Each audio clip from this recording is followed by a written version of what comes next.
kayo dito? Saan yun? Ba't puro mga bata yun nandito? Hi mga bata! Ang lesson natin ngayon ay addition. Sino dito ang makakasagot ng 1 plus 1? Ang dali naman ng lesson dito. Ma'am, 1 plus 1 is equals to 2. Correct! Mga bata, 5 claps para kay Scarlett.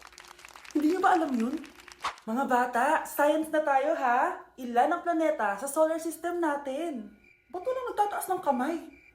Ma'am, there are 8 planets in our solar system. Correct! Siguro nag-a-advance reading si Scarlett. Ba't parang walang alam yung mga kaklase ko? Okay, tatatakan ko ng star sa kamay ang makakasagot neto. What are the primary colors? Ha? Ba't ang dadali na subject dito? Last sem, nag-research lang ako eh.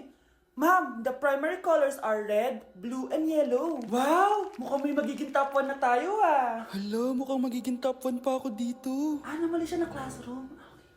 Scarlett Iha, namali ka daw ng classroom, oo. Lumipat ka na lang dun sa grade 12. Ano?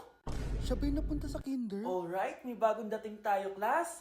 Miss, pwede mo bang sagutin itong nasa blackboard? Ano yan? Madali lang yan. Madali? Sir, babalik na lang pala ako sa kinder. Buti ba doon magiging top 1 ako? Bye!